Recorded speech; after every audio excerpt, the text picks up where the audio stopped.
Jujutsu Kaisen was a worldwide sensation, breaking countless records and selling numbers that shonen had never once seen before. It was the talk of the entire internet, with each chapter breaking trending records all around the globe on multiple social media. I mean, we even had celebrities of all kinds posting about the leaks when they were happening, all about the new Jujutsu Kaisen chapters. Hell, even your mother had probably heard of Gojo vs Sukuna as it was happening. That's how much of a sensation it was. But after that final arc, Jujutsu Kaisen just kind of vanished. A rushed, half-baked final arc with a poorly executed final showdown. It's as if the once untouchable Jujutsu Kaisen had simply fallen into obscurity. Now, you may make the argument that the reason it's been so forgotten is because it's over, which makes sense, right? No more new chapters, thus why would people want to talk about it? Well, that's not what should happen with a great shonen or any great piece of fictional media. Just take a look at Naruto, for example, how it kept relevancy over a decade after it ended, or Attack on Titan. Jujutsu Kaisen's final arc was, to say the least, not well written. It was horribly planned, and there were so many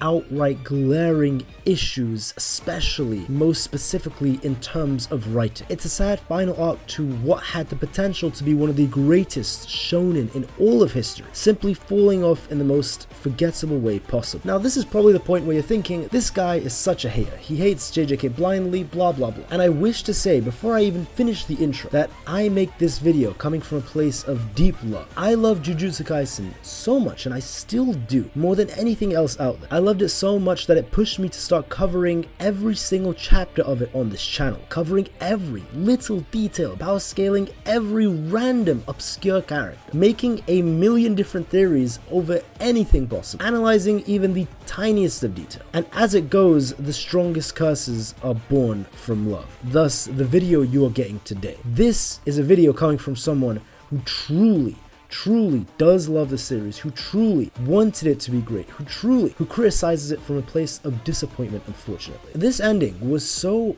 awfully abysmal that it caused me to go on a almost 1 year hiatus on my channel. I genuinely burnt out, and the moment it was over, it was like the whole house of cards came crashing down. I just burnt out completely after that ending, that final arc, I should say specifically, that we had got. When you invest all of your time, all of your love, all of your faith, all of your passion into a piece of work only to get such a result, it is very sad, to say the least. And I do want to clarify one thing. If it turns out that Gege was sick and he was forced to rush the ending, and that was the reason that the ending, the final arc, was the way it was, all is forgiven. However, as of recording this, it's been almost 1 year since it finished. There has been no news of Gege being very sick. He was sick throughout the final arc, but nothing crazy. It was the same as what every mangaka goes through, like just common illnesses or this illness that you go through, take a week off, and that's all. It wasn't said that there was anything that forced him to end it early, and as a matter of fact, the deadline that he set all the way in the culling game, that JJK would end within the 2 years, it did end within those 2 years. So as far as I'm concerned, as far as what I know, it did end as he wanted it, all within that time frame. He wasn't rushed at all. But if it does turn out that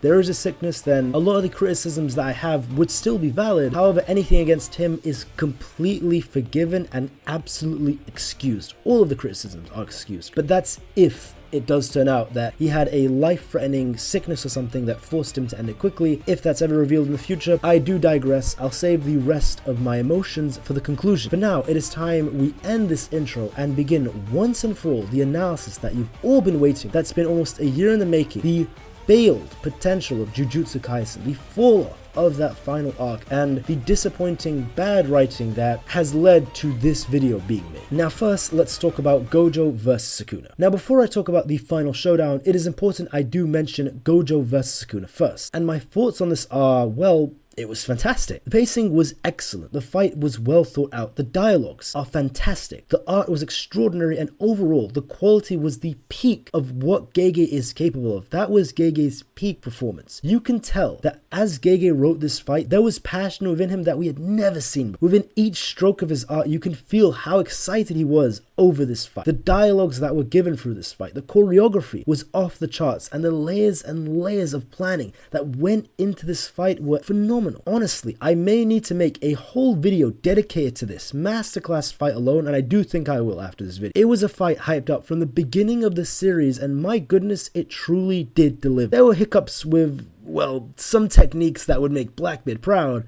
but overall it was a spectacular fight. You were magnificent, Gojo vs Sukuna. I shall never forget you for as long as I live. Now you might be confused saying, hold on, I thought this video was talking about everything wrong with the final arc, and oh boy, it's what came after this fight and the actual final arc that is the reason that I'm making this video. Now this is very important to note before I get into why I think this is written badly. It's the fact that this is very split between the fanbase. So you can see in the comments of my latest stream, a lot of comments actually, very split right down the middle. Either people are saying it's really bad and it didn't live up to anything, or people are saying it's really good and they really liked it. This is probably confusing because usually when something is said to be very bad or very good, people usually lead on one side, or if it is a mixture of both, people tend to say, you know what, it was bad, but it had its good elements. So why is it the case that this has such a strong reaction both ways? Because you may be someone watching this video right now thinking that final arc was really good. What is this guy Kyle Reese talking about? And you may be on the opposite side of the spectrum thinking that final arc didn't deliver on anything. How do people like it so much? The answer is very simple once you actually analyze why people like and dislike it. It's because the actual quality of the product that we got, very important to say, that we got is good. For example, the actual glimpses into Sukuna's past that we get are really good. The foreshadowing that we get of Kenjaku and Tengen is very good. The dialogues that we get between Yuji and Sukuna and just everything happening is very good. As a matter of fact, one of the best fights in the series that I love to reread, Yuta and Yuji versus Sukuna, is incredibly great, and that's a part of the final arc that I'm saying is horribly written. Yuji hitting all those black flashes, phenomenal. Sukuna opening up his domain, very great. Choso's sacrifice, also very good. Todo appearing at the end, absolutely crazy reveal that was very hype. So now you may be thinking, why the hell is this video titled The Final Arc is So Bad, or whatever I'm going to title it, and what I'm going to criticize for the rest of the video. This is the most important thing that I really hope people watching this video realize. What we are criticizing is not necessarily what we got, but it's what we didn't get. That is the problem, and that is going to be my main point of this video. If you're someone who just reads Jujutsu Kaisen and you're not thinking about writing quality, you're not thinking about things that are foreshadowed, set up, you're not thinking about what we could have gotten more, if you're simply looking at it tunnel vision, you just read it, you're like, that's a great read, then you're definitely going to like this. When you take a step back, and I would say actually very many steps back, and you begin to see the bigger picture of what Jujutsu Kaisen could have been, of what Jujutsu Kaisen, more importantly, was supposed to be, and I say that very clearly, not what I expected from it, but what it was actually supposed to be, with what Gege set up for us and what he foreshadowed with his own writing techniques. Not because of theories that were made in the fanbase, but specifically because of the foundational writing elements that he implements throughout every single dialogue and things that he himself sets up that doesn't get delivered. That is a huge problem when you take a look at it from an outside point of view. When you just look at the story as a whole, from beginning to end, and you see what should have been, that is when you realize this is not good writing in that aspect. And again, this is something I emphasize a few times. Gege is a phenomenal author. What we got was good. The problem is we did not get what we were supposed to do and what you're supposed to get from a story. Something you might think is that throughout this video, I use a lot of comparisons saying this anime did that, this manga did that. What I'm trying to prove is not that JJK needs to be like other manga. It's not that it needs to be like other anime. It's the fact that every single storyteller that is at least decent at his job, even amateur ones, even especially the very best of any storytelling out there, tend to have common writing practices that are needed. It's okay if you want to be unique and try something different. There are plenty of authors who do that. For example, one of the greatest books I think in history, Crime and Punishment, tends to go like that, or Dante's Inferno, nothing in terms of standardized writing, and that's completely fine if you didn't set it up to be a standardized way with the way that Gege has written the story. That's the problem. Set these things up and you want to make it like that, but you don't do that. I really hope that makes sense. That is the biggest issue of JJK, and that is where you're going to hear a lot in this video, that he didn't do things. If JJK was 50 to 100 chapters longer, it doesn't need to add new arcs. Actually, that's the worst thing it could have done if it added new arcs. All it needed to do was make the final arc bigger so that we could get everything that Gege himself set up and foreshadowed. For example, if we had more chapters dedicated to going into Sukuna's character and his flashbacks, I really hope you can see that I'm not saying this needs to be like 1,000 chapters like One Piece. I'm not saying there needs to be new arcs. I'm simply saying the final arc itself is far too short. I mean, look at how many chapters this is. This is the final arc's length. Are you kidding me? Just look at the screen right now. This is how many chapters we got for the entire final arc, which is supposed to wrap up everything that this series concluded. I actually did a read through of the final arc, and I really tried to read it slowly, in detail, like take my time with it. It took me less than an hour and a half. Like, it was a very, very fast read through. And that was with me taking my time. If you really just want to read through it just generally, like at a fast pace, you could do it in under an hour, even probably less than that. It is a very fast read, and that's not a good thing. As you read through this final arc, I do recommend you do that. Or if you're going to tune into my stream that I will be doing after this video, you will notice that you can just breeze through it. It's just a bunch of fights and the series ends. And the worst part is, a lot of the fights are far too short. Like Yuta and Yuji vs Sukuna was amazing, that was paced very well, I have no complaints about that, but Maki vs Sukuna was way too short. Considering Maki is hyped up as one of the 3 big heavy hitters, the same level as Yuta and Akari, and her fight was even shorter than Kusakabe's, or was around the same length. I'm pretty sure they both basically got like a chapter of real fighting. Maki's was like a chapter and a half, Kusakabe's was basically one whole chapter, and that's just insane to me, you know what I'm saying? And Hikari never even got a Sukuna fight, and the whole Sukuna cycle problem, I mean, that's not something I touched upon in this video. Unfortunately, there's not enough time, you can see the length of it, but that was also a problem. And just having more chapters dedicated to, let's say, Yuji's flashback, or Sukuna's flashback, or let's say Kenjaku not just being killed in such a strange way, which I will talk about in this video, but actually having more chapters dedicated to him and the merger. Like, I really hope you can see that is the biggest problem I have with this video. So when I say JJK is badly written, I am not saying that what we got in isolation, standalone, is bad. It's what we didn't get, and you'll notice that common theme throughout the video. I really got to clarify, this is not me saying that these theories should have come true, or this, that, and the other didn't come true. It's literally that a lot of promised things, a lot of things he set up go nowhere, and it's just very unsatisfying and odd even as you just read through it, and it's just rushed so fast and so strangely. Again, I'll just get right into the main points. You know, this whole segment of the video is separately recorded actually a week and a half after I recorded the main one. So now let's actually get into the meat and potatoes of the video. I do hope you remember this point as you're watching the video as to why I think JJK was poorly executed. Stop, this is Kyle Breeze from the future. I want to let you guys know I recorded this many months ago, much before JJK Modulo was even out or announced. So even though I didn't know that JJK Modulo is going to come out, it doesn't actually change anything of this video, since this video has problems with the characters of JJK like Megumi, Yuji, Sukuna, and even though we got a sequel, it seems like we're not going to be having those characters since this is 68 years in the future. And again, this isn't saying JJK itself is bad, but this is the problems of the final arc. And anything that happens in JJK Modulo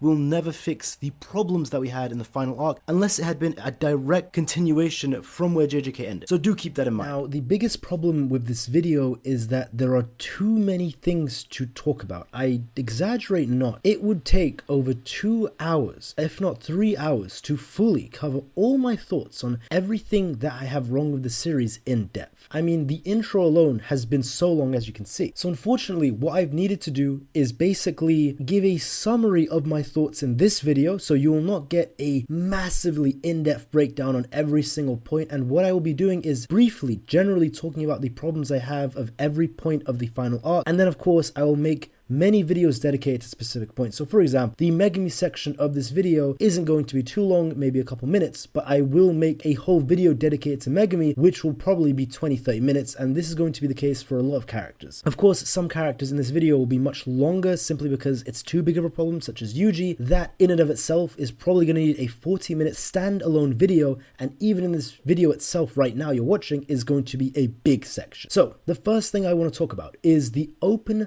plot threads and the bad planning by AKUTAMI Gege. I want to clarify one thing. This is not something I am pulling out of my ass, and this is not something I am making up. Gege has said in an interview, in multiple interviews as a matter of fact, that as he's been writing JJK, Gege has been making things up as he goes. What he basically does is he has planned out the most important plot points that are supposed to happen in the middle of the story and the most important plot points that are supposed to happen at the end of the story, such as how it's going to end. In hindsight, we can clearly see what these plot points were supposed to be. Gojo being sealed clearly is one of them. Megumi having his body taken over, clearly another one. Both of these are foreshadowed from actually the very beginning of the series, since the first couple chapters. Nobody coming back, clearly planned out as I predicted very well. I predicted that over many videos over the years, and I actually predicted it 12 hours before the leaks came out that Nobu returned, I made a video saying that she's going to come back next chapter. So, I mean, very predictable that she's going to come back. You can clearly see he was saying that up. Yuji getting a domain expansion, all of these things you can see that are planned out. The problem is that, as Gege said himself, he comes up with a lot of ideas as he's writing. He makes a lot of plot threads and he just adds it to the story and he doesn't even know if he's going to touch upon it later. This does create many problems, because let's say you're writing a story and you create many plot threads, like so many different plot threads, and don't worry, I will give all of the examples in this video. Now let's say you need to finish the story, or you want to finish the story within a certain time frame, or you set up a lot of plot threads, you're interested before but now you're not really interested. Well, what's going to happen when you end the story and you're just going to leave them open and never touch upon them again? Fair enough, as an author, maybe you don't want to, whatever, but what about the fans that are now expecting things to happen? And this is the most important thing that I need to say right now. There is a difference between a theory not coming true and then something that was clearly foreshadowed by the author as if given to us on a silver platter for us to see, and that never goes anywhere. Those are two different things. Let's say, for example, myself. I had a theory 6 months before we even found out that he got blood manipulation, that he would get blood manipulation, and I did correctly predict it was from the death paintings. I thought that he was going to get like multiple different abilities from each death painting, because each death painting has a different curse technique, all does stem from the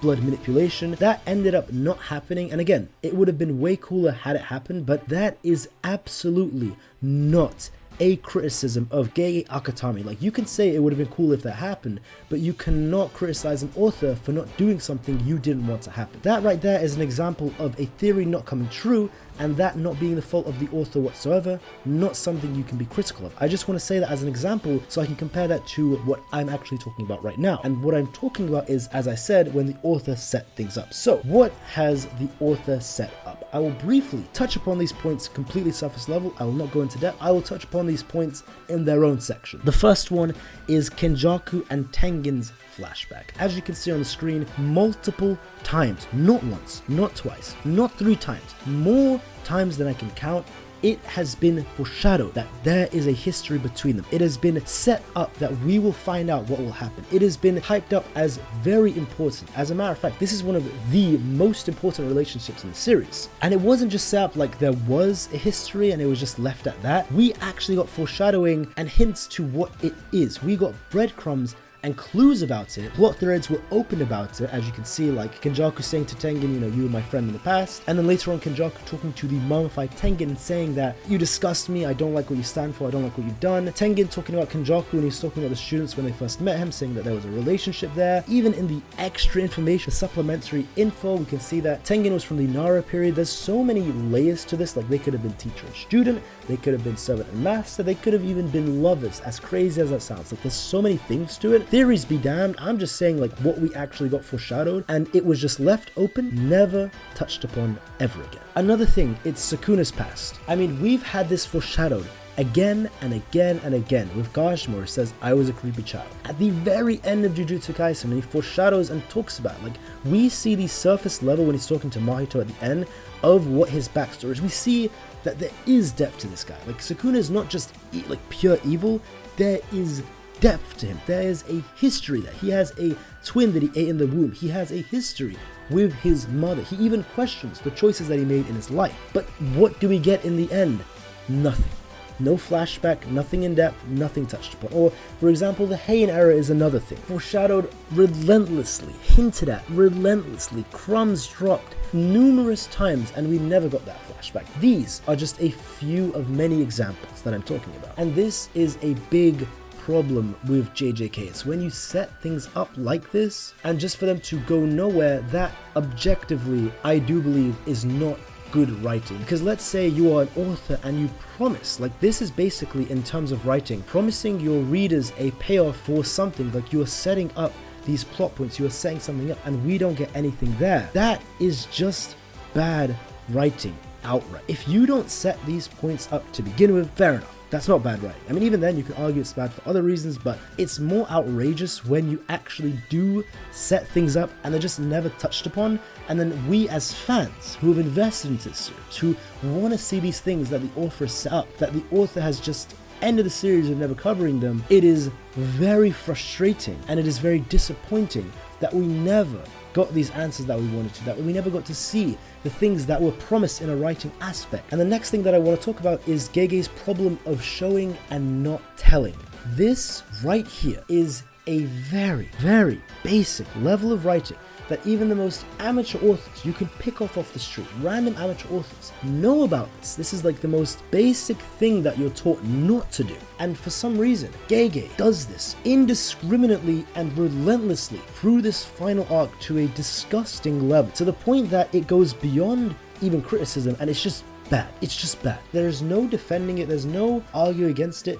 It is bad. And this is something, before I even go into more depth about this point, I do want to clarify that I do believe Gege is a gifted author, gifted beyond belief. I mean, there are some things you cannot teach and write, and that's simply how you actually tell your stories. For example, right? Let's say Gojo as a character. Gojo is one of the greatest characters ever made. And why do I say this? You can just see how people love him. You can see how people love all of the characters of Jujutsu Kaisen, how it has fans pouring into just one single character, fan bases and fan bases, writing fan fictions, people being addicted to these characters. That is a natural gift you cannot teach someone, no matter how much you practice, no matter how much you try. It's just something you're born with, creating characters like this. That is basically what has carried Gege through all of JJK. It is the fact that he is a naturally gifted author. But there is a limit to how far you can be carried by your natural gifts until the other problems start coming up to you. Like, someone can be naturally gifted and not do all of the planning and foreshadowing and doing the actual important hard work of writing, and you'll only be carried so far. And the opposite can be true, where someone can know all of the writing techniques, they could have studied it as deep as they can, and they can try as hard as they can, but they might just not be able to make a compelling story that attracts anyone. There might not be any soul into it. That's why I think a truly great author has both of those things, right? Let's say, for example, Oda of One Piece, where you can tell just by how he's made the characters, by how much of a sensation it is in the world and how long it's been going on, still the most popular ever for decades and decades. He's got that natural gift, but on top of that, he's worked hard, as in the planning aspects, the insane detail that goes, like with things being foreshadowed hundreds of chapters later and coming back now. That is what I mean. I'm not saying Gege doesn't work hard, but in terms of writing, you can see that he clearly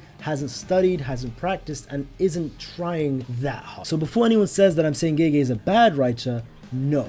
This is probably where my biggest frustrations come from. It's the fact that he's so gifted, and this is the result that we got because he's just simply not passionate about it. It's like comparing Gojo vs Sukuna to everything we got after that. Gojo vs Sukuna was so well written, like you can tell as he was writing, there was next level passion into it. This is something he wanted to do. He planned it in such depth. I mean, just in the drawing alone, in the dialogues, in the choreography, everything, you can tell he was passionate about this. And it seems like this is, by the way, my personal opinion. This is not fact, so this is not an objective analysis, my own opinion. I actually do believe he just wanted to write Gojo vs Sukuna. That was probably even the reason. Maybe he made Jujutsu Kaisen, and after he wrote Gojo vs Sukuna, I truly do believe, in my own personal opinion, he just stopped caring that much. I think he did care, you know, he finished the story off, but it's just like what we got with Gojo vs Sukuna, and then everything after, it's like it's not even written by the same person. It's like one person truly put their heart and soul, they love this story to depth, like they love this fight so much of Gojo vs Sukuna. It's like Gege wrote that fight that he really wanted to. That was the whole reason he did all this, right? He finally did that, and he's like, well, now I have to finish off the story. Like, I've done what I wanted, I'll finish off the story, and it is what it is. That really is what it feels like. It's crazy. And again, this is my problem, because all the criticisms that I have, everything that I'm about to say for the final arc, none of that applies to Gojo vs Sukuna. The only problem with Gojo vs Sukuna, it is the off-screening at the end, and like, you know, that's one thing in itself, but comparing that to the plethora, the innumerable number of problems of the final, it's not even comparable, because Gojo vs Sukuna, excluding that final off-screen, which, you know, it is what it is, it was a masterclass in terms of writing. And one other thing I want to clarify, Jujutsu Kaisen's end is good. The end is not a problem. What I have a problem with is the final arc itself and the things that we didn't get, or how things were actually done. The ending itself is completely fine. I have no problem with the ending at all. That, as a matter of fact, I think the ending after the final arc is good. I think it's good. There's not a single problem I have with it. Now back to the main point. I went on quite the tangent, sorry about that. The main point of show not tell, right? Gege has this basic problem, as I was saying much earlier on before my tangent, that he tends to not show us things but tell us instead. And examples of this are, for example, when Yuta was talking about how he body swapped with Gojo and how he survived that. That was one of the most important parts of all of JJK. Like, did Yuta die? Is he gonna stay in Gojo's body? We were talking about that constantly. It was such an important plot thread. And it's like, instead of actually getting to see what happened, we just had everything be off screen. Like, having a fight off screen is one thing, which is still a problem, but having that off screen, one of the most important plot points of the final arc, if the second main character lives or dies, have to just be off screen. I'm showing you the pages right now. It is genuine, like Yuta read Jujutsu Kaisen for us, and he's retelling us Jujutsu Kaisen. Like, yeah, this happened, I survived that way, then that happened, and then that happened, and yeah, I'm alive. Yeah, it is what it is. Again, like I was saying all the way back in the beginning, even amateur writers are taught this as one of the very first things. When you write a story, people who read it, they don't want to be told everything. They don't just want to be told. They want to see it. That's the reason we read stories. It's so that we can experience it, so that we can see it happen. That's the whole point. That's how we feel emotions. That's how we connect to these things. Just having things be told to us is not writing. That is so lazy, so lackluster, lacking any passion, lacking any form of objective good writing. Nothing good came out of Yuta just telling us what happened. What we should have got is actually seeing it happen. Is having even a couple pages, just a couple pages dedicated to that alone.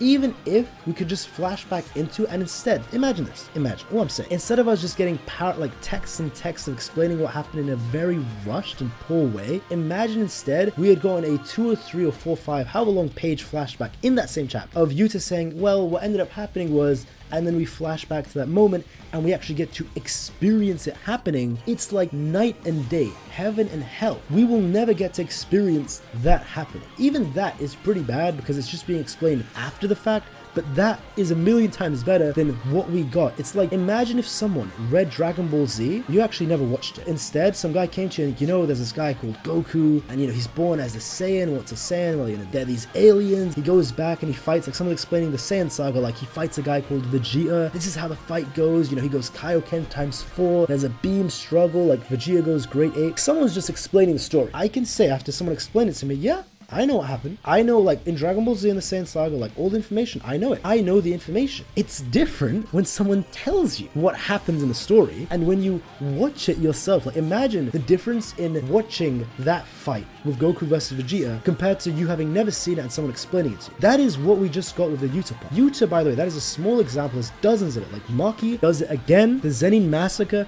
being skipped over. My god, there's so many problems that happens with. But the biggest problem I have with the show not tell, like, fuck the Yuta thing, alright? That's horrible writing. Fuck it, man. Whatever, okay? It is the fact that this was done to Yuji and Sukuna and Kenjaku's backstory, to the main character and the 2 main villains. We got a 1 page and a quarter of explaining the main character's backstory. His entire backstory connected to the 2 main villains. We got it explained to us, told to us. We didn't see anything. Told to us in 1 page. This is so bad. Yeah, like, just trying to explain this hurts my head because it's just wrong on so many levels. The first thing is that I don't care what you think of any series in any show. Forget shonen, in storytelling. I'll say shonen, for example. Every single character gets a flashback because that is what they deserve. That is what we as the fans deserve. That is respecting that character. That's what the main character deserves. That is good writing. The most mediocre pieces of fiction I have ever read in my life, even some bad ones, give their main character a flashback and actually flesh them out, actually give them depth, actually give them that courtesy, actually respect the readers. You know what? And for the sake of it, because you might be saying you're just saying things, we're examples.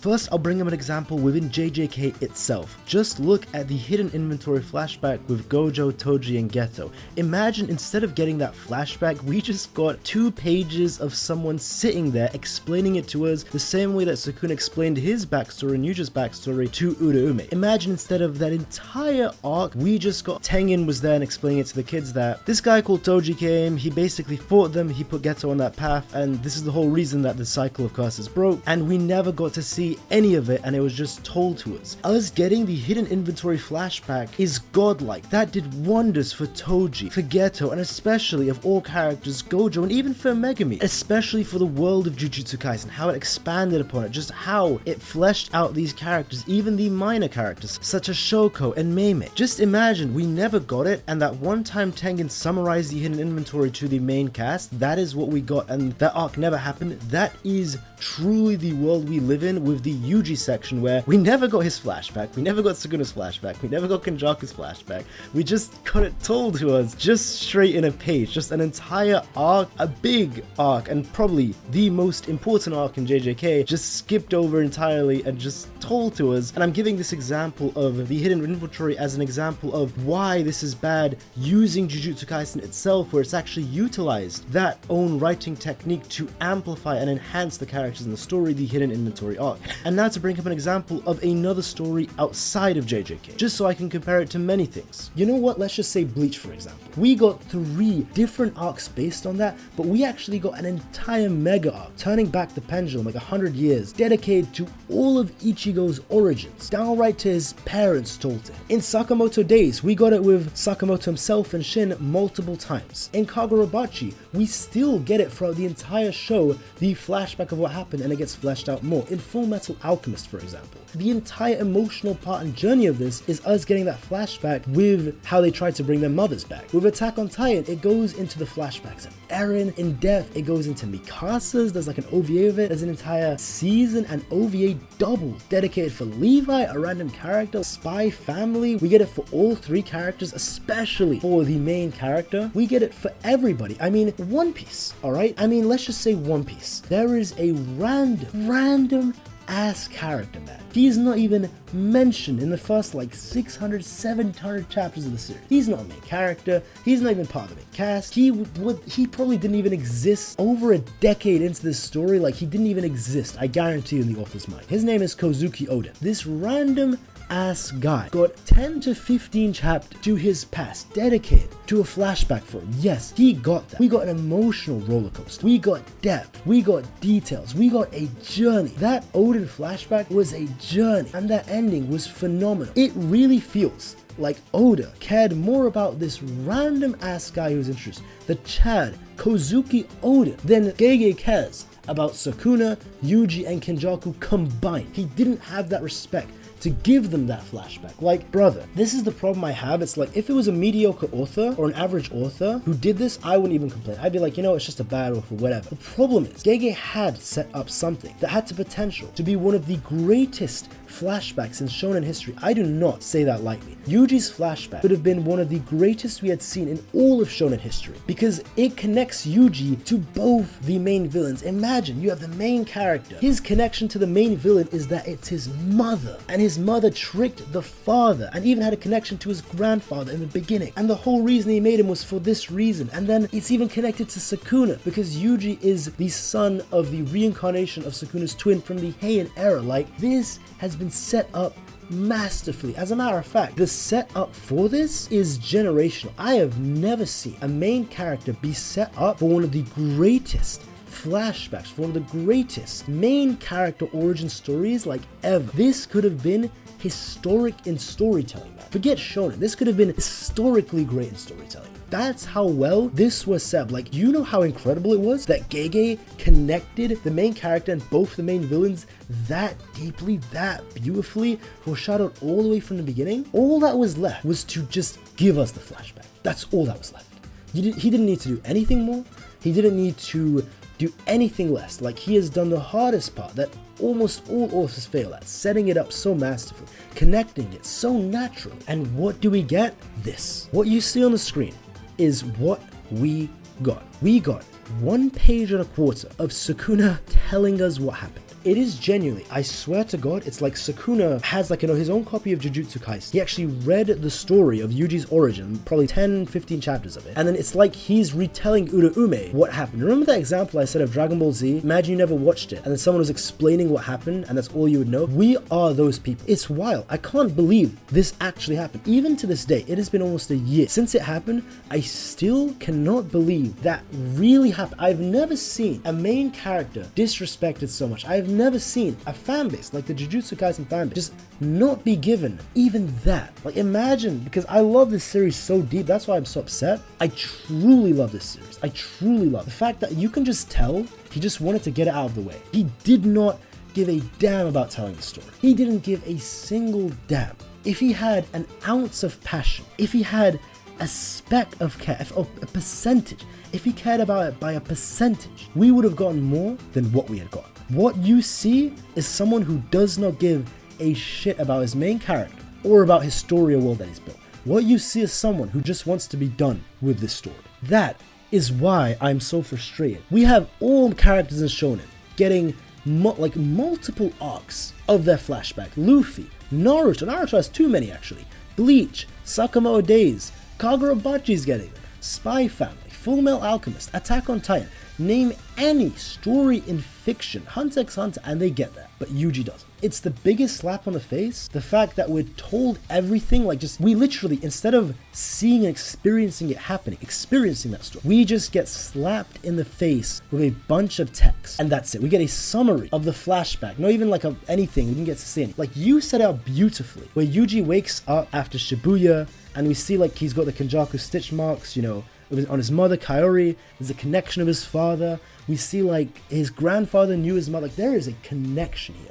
It is so beautifully set, and that's what we got. That is bad writing. There is no defending this, and I swear to God, if you like JJK even a little, if you love it even a little bit, you should not accept what we got. You as a fan, as someone who loves this series, you do not deserve that. Yuji did not deserve that, man. That is insane to me. That is what we got. For the flashback of the main character, and the two main villains all connected. That was what we got. Out of everything, I think, that is the most horrendous writing. And that's why I focused a lot of this video on it. I will make an analysis on every character, the problems I have with them, after this video, all the writing problems and all that stuff. But that was just insane to me, okay? And because I spent so much time on this one point, I really didn't realize it. I'm so sorry. I will have to really speed through my other points. I can't go into a lot of depth with them here, but just for example, Hakari and Urume being off-screened was insane. I mean, Hakari is someone who was foreshadowed from the beginning of the series as being very powerful. He was foreshadowed this guy on Yuta's level, he's this unknown upperclassman. We had a whole arc dedicated to just recruiting Hakari. He was hyped up to be as strong as Yuta. And then after he came, he soloed the strongest culling game player. He soloed Kashimo, man. That was a historically godlike fight. That fight was generational beyond generational. Then after that fight, he is hyped up relentlessly as one of the heavy hitters, the same level as Maki and Yuta. Even he himself is I'm on Yuta's level. I'm gonna step in and fight Sukuna after Gojo loses. And he keeps saying all this, even Kenjaku is talking about. He's in all the panels included. And it's all of this happened, and what ends up happening is he gets his fight with Urume. We get a chapter and a half total or something of all of it together, combined. Everything is off screen. Everything. Completely off screen. It ends in the most unsatisfying way possible, where it's a draw, okay? And the fight takes so long that Sukuna literally fought every single character in the verse, and many characters multiple times, even after he defeated them like Mark. And their fight over Hakari and Urume still didn't finish, and was just off screen. The whole thing was skipped. That is just so bad, I can't lie. That's just one minor thing. Of course, then we have everything with Megami. I'm not even going to touch upon the Megami things, just so you know. What happened to Megami was absolutely disgusting and disgraceful. I don't have enough time, unfortunately, to talk about in this video. I will make a video for that. Best believe I will make a video for that. And there's a lot of minor points, such as Gege being too realistic in a fantasy series, which does affect the quality of the story. There's also the Kashimo points, the Maki points, and even Nobita points as well. But the ones I'm really going to focus on in the remaining time of this video is the Heien era, the merger, and Kenjaku. Those are the last things I want to focus because I don't have too much time. So the main villain, Kenjaku, being dealt with in such a way is insane, and also the merger having been dealt with in that way is unacceptable. In all accounts, unacceptable. Some people are saying we didn't need to see the merger, the whole point was trying to stop the merger. It's more so the fact that the entire reason JJK exists is because of the merger. Kenjaku has been alive for 1,000 years to create the merger.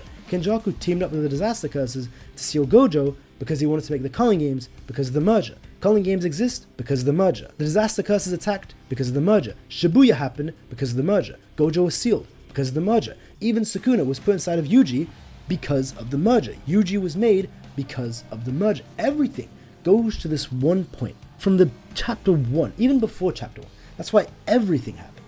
It is for the merger. This has been hyped up countlessly, relentlessly. This has been foreshadowed more than I can get. This is the reason JJK exists. We literally even got teased. We had our balls tickled by Gege AKUTAMI. Straight up tickled and clutched by him. Because when okay, what the fuck am I saying? Why did I phrase it like that? I'm sorry. But anyway, we had it foreshadowed with the merger. He actually shows us a picture of the merger, right? Okay, sorry, I gotta get back into this. We had it been teased with a picture of the merger. Even that was teased and we never got it. This is like the whole reason. The Culling games happened, Shibuya happened, and it just never happened? Nothing? Like we never even got to see it, even though it was foreshadowed. And one of the two main villains himself, Kenjaku, being dealt with like that. Like an afterthought. Never touched upon again. Nothing. That is so bad. Like I am going to again make a whole video on that, but like that is not how you treat one of the main two villains who has such a deep connection to the main character. Like you could have done a million things. You could have had, like there was so many plot threads open with Kenjaku, for example with Choso. Literally Choso's whole plot line of Kenjaku didn't finish. Instead of him sacrificing himself for Yuji against Sukuna, why not have him die taking out Kenjaku or something? Literally, Choso has such a deep beef with him, like he messed with the death paintings. By the way, death paintings went absolutely nowhere. Just another one of the million plot threads that Gege opened up, never touched upon again. Like the Heien era and all these things. But like that's one thing. That's his parent, messed with his siblings. He actually tricked him and had his two other siblings die in season 1. And then even after that, they had a fight, and then Yuki died sacrificing herself for Choso during the fight of Kenjaku. Choso had the most reason to have another fight with him. There are so many plot threads tied to that. And you know what? Fuck Choso. How about we talk about the main character, Itadori All Day Yuji. He is literally Yuji's mother. He is one of the two main villains. He has such a deep connection to Yuji, and then they never talk about it. It's never brought up again. Like you have a million paths of doing some sensational, generational writing. Gege, you have set up all of the hot stuff, and I've already rambled about this previously in the video, but he has done the thing that 99% of authors can't even do if they try.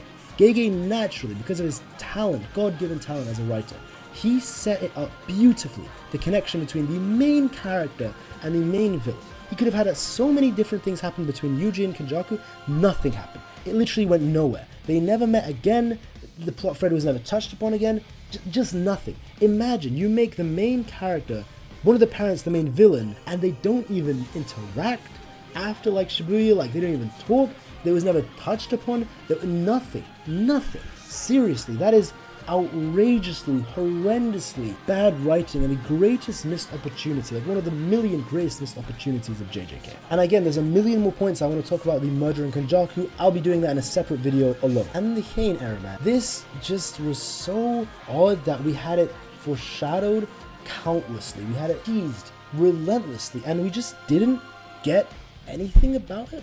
Like nothing. We didn't get anything touched upon. I mean, that in and of itself is just so bad, but the biggest problem, it's Sukuna. Sukuna is not a simple character. A lot of people misunderstand Sukuna and say, oh, he's just a simple villain who hates everything. No, he has depth to him. The problem is it's just never touched upon. A villain doesn't need a backstory or a flashback to be super great. For example, Mahito. No backstory. He's not that complex of a character. He's just straight pure evil, and he is one of the best written villains like just out there in shonen. He is so greatly written. Or Meruem, for example. Meruem has no flashback. You know, to be fair, his origin is what we see, but he's amazingly, probably one of the best written villains in all of shonen history, and he didn't need a flashback.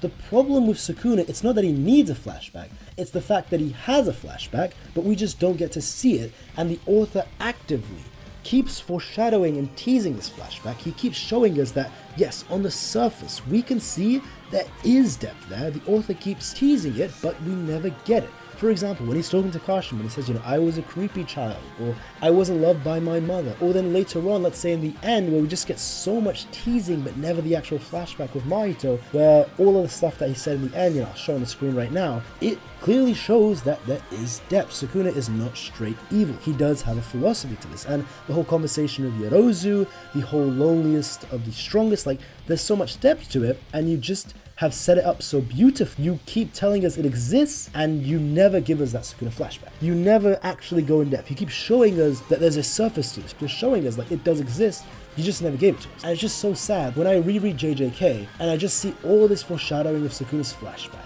Like all of this teasing and nothing. We actually don't get it in the end. There's nothing given in the end. That's not good writing. That's bad. Again, you can have characters like Mahito, pure evil, no flashback, no history, because it's never been foreshadowed. Because he doesn't actually have one. It's never been a million plot threads opened about it. He doesn't need it. And Mahito is fantastic from beginning to end. Not a single problem. Problem with Sukuna, it's when you keep opening these plot threads. It's when you keep foreshadowing it. You keep teasing your fans like this does exist and you don't give it to them. Like objectively, as an author, that's bad. You do not keep creating plot threads. You do not keep foreshadowing stuff. You can't just do that and then never touch upon it again. Like there's no defending that at all.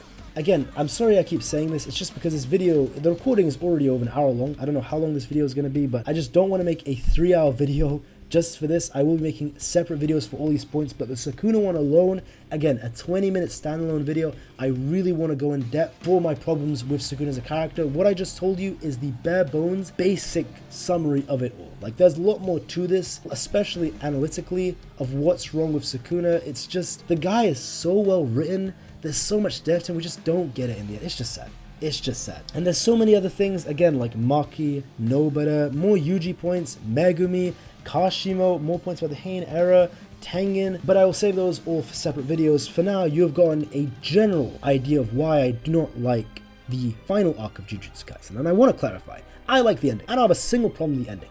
The actual ending after the final arc, completely fine. I thought it was fine. The problem is, it's like what we got in this final arc, just the lack of passion, the lack of care, just being told everything, not being shown a single thing. And there's even the whole problem of the Sukuna cycle, like it just wasn't that well written at all. Like so much random stuff was thrown in, like random characters appearing just for weekly hype. It was great for the week-to-week hype, like I was really hyped. But then just reading it all in one go now, objectively analyzing it as a full complete story, it's not good at all. It's just repetitive with the whole Sukuna things. So many things are pointless, and having so many things just brushed off, skipped over, rushed, open plot threads never being touched upon, things foreshadowed that are just left out in the dust and never mentioned ever again. Those are the problems that I have with JJK's final arc. It's not the actual ending. I thought the ending was beautiful. It's just that the final arc has so many problems, it's just impossible to defend. And I do really have to repeat this. I know there's going to be so many people upset in the comments because people love this series, they're just blindly going to defend it. I truly do love this series. I guarantee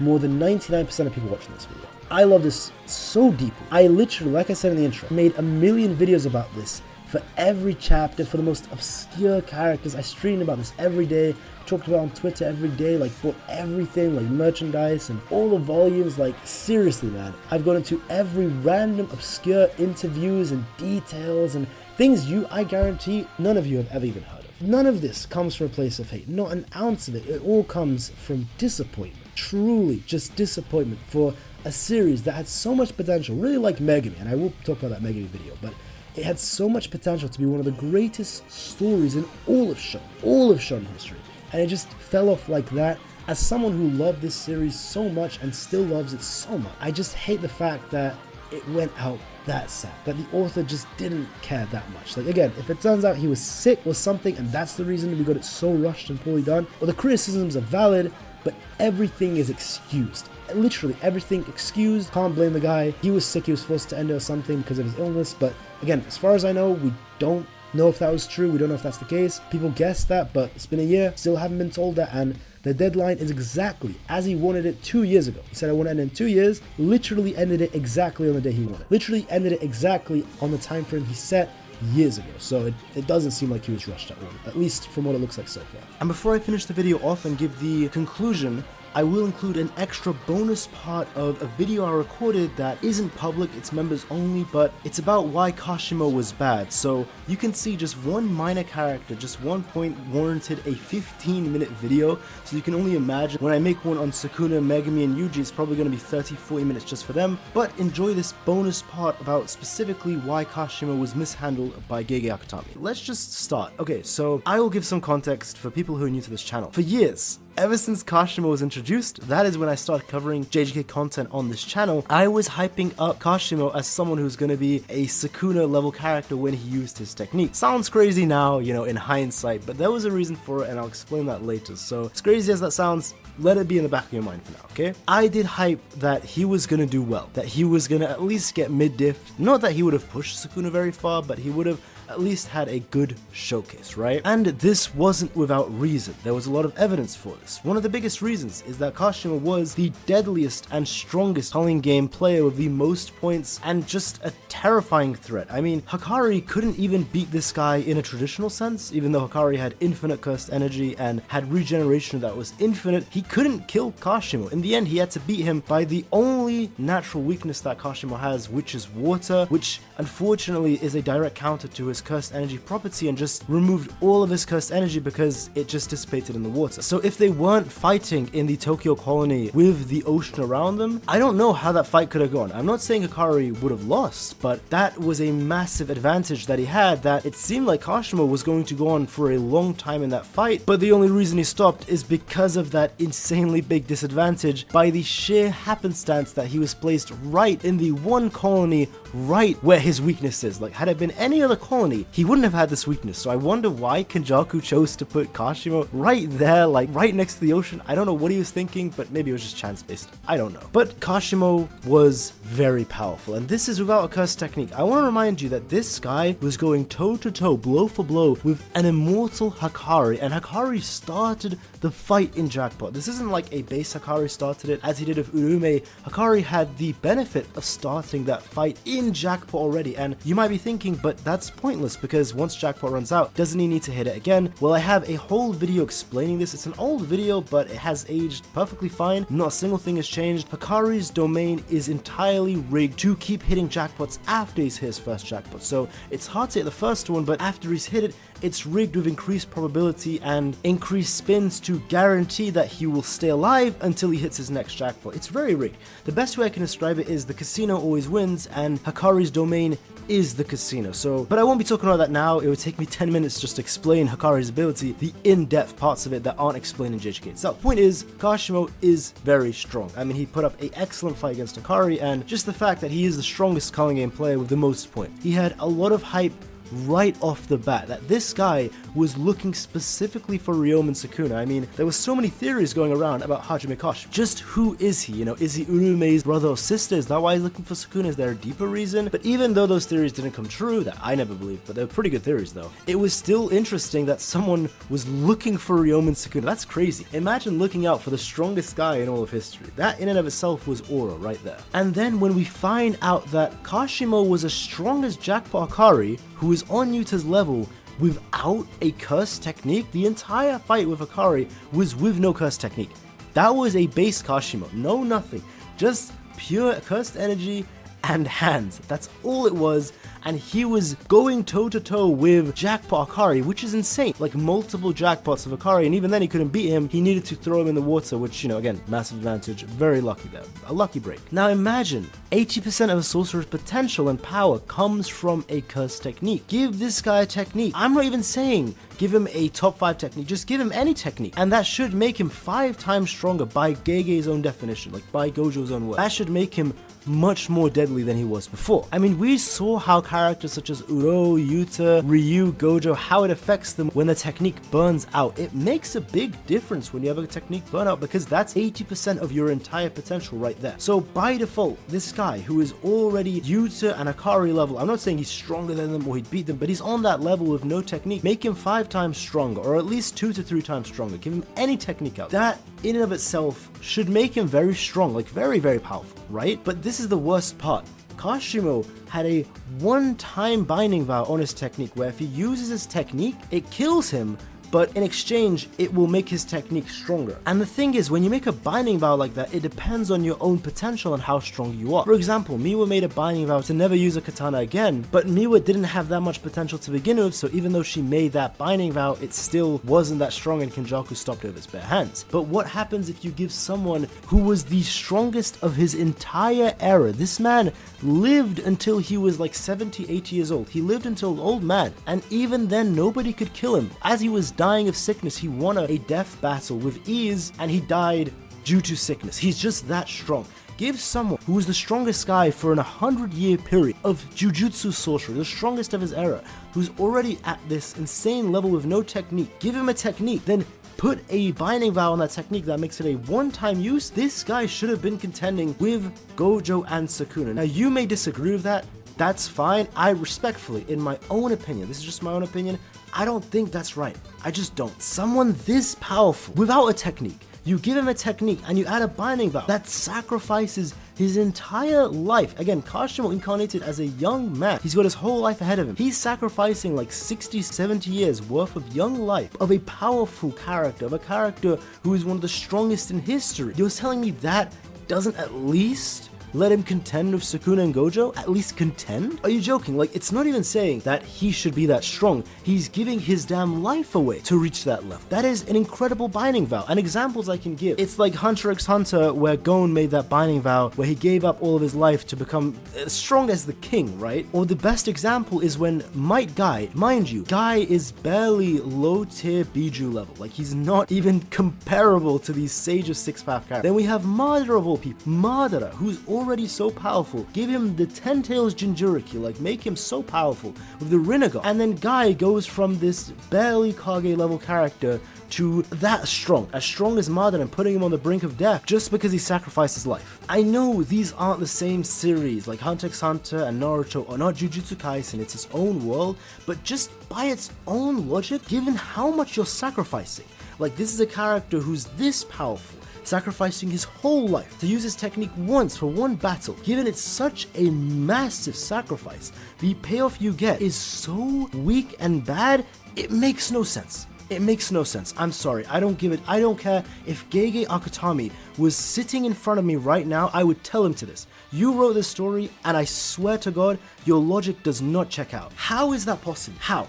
This actually frustrates me because it's such bad writing, because it makes so little sense. This, like everything I said before, this potential, he's young, he's got this much power, sacrifices his life to use his technique once. Like, you know, it could have been a case where he uses his technique once and he can never use his technique again. That should have put him on that level anyway. He's sacrificing his life to use it, his actual life to use his technique, and it amounted to nothing. Like, did this guy even get 2 times stronger? I actually have to ask this.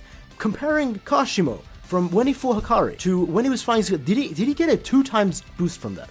I just want to ask. Please, someone answer me. Because I don't think he did. I don't think he got that much stronger. The technique was shit. The technique was bad. We have basic techniques like Yorozu's technique, or Gojo's technique, or Yuta's technique, or Yuji's blood manipulation. Basic technique are better than Kashimo's own technique that sacrificed his life. Are you joking? Are you joking? Are you kidding me?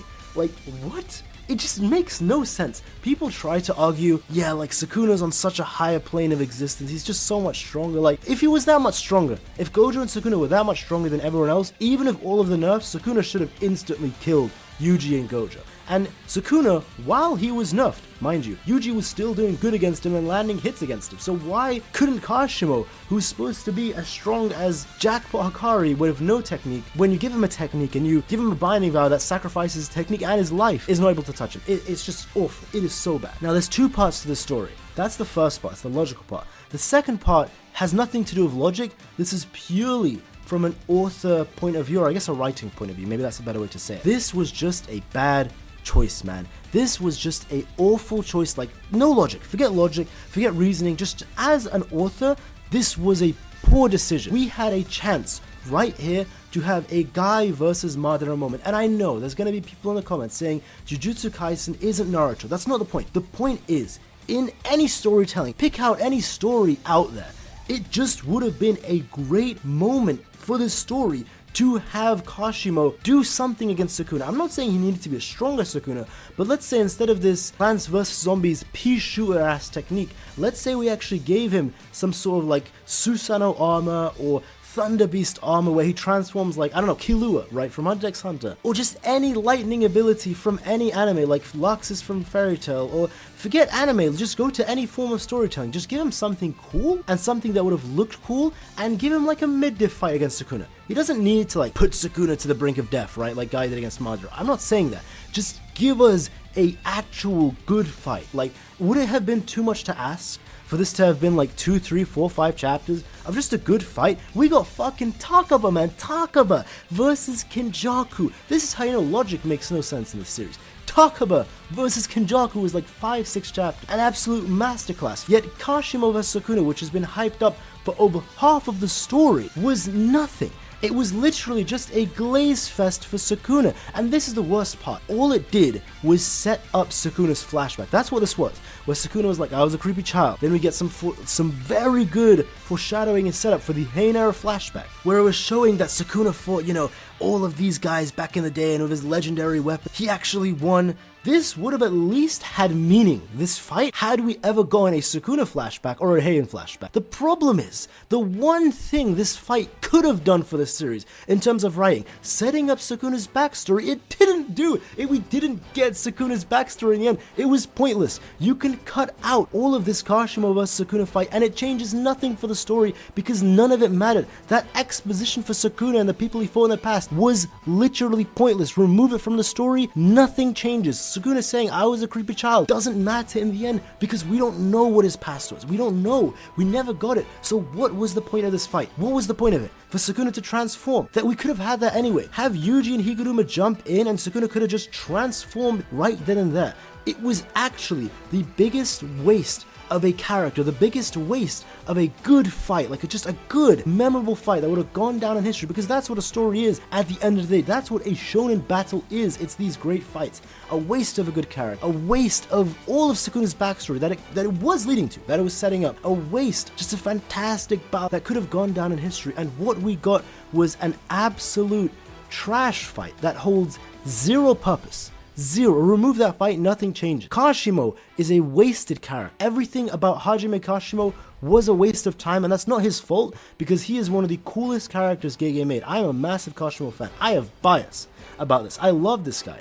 And Gege just threw it all the drain, and that's why we have these fanboy farmer memes, because Gege really just doesn't give a shit about a lot of his character. But if you did enjoy the video, please do leave a like. It does help out a lot, and I do recommend subscribing if you were interested in this video, because I will have a lot of videos talking about JJK's ending, going in depth about it over the next short few months. I will also have a stream after this video scheduled. You can see it will be pinned as the top comment, going into major depth, answering all of your comments, all of your thoughts. You know, if there was anything you disagree with or agree with, or anything you want to talk about, just talk about the ending. I do recommend putting a reminder on for that stream, leaving a like on that stream, and tuning into it, because it's going to be a couple hours long, and I really will go into much more detail about everything I went in this video in that stream. Like, you can just talk to me in the chat and we can have a discussion right there. So it'll be pinned in the top comment. I do recommend, again, turn the notifications on for that stream, and I do appreciate if you watched this far. If you have, please let me know by just saying you're part of the Higuruma fan club in the comments down below. Yes, I'm bringing that back. Said that in my first JJK video, saying it again right now. Whatever comment you make, you know, if you make one, just include I'm a part of the Higuruma's fan club, or, you know, you can just leave that there. It lets me know that you're actually someone who watched the whole video, and I'll take your comment much more seriously, because I know a lot of people are just going to comment based on the title or something, or having watched a bit of it, probably just saying or something. So in that case, I would know to appreciate you. But again, thank you all so much, and I'll catch you all either in the next stream or in the next video, or if this was the last video, I do appreciate that you watched this far. Have a nice day and take care, everyone. Paka paka.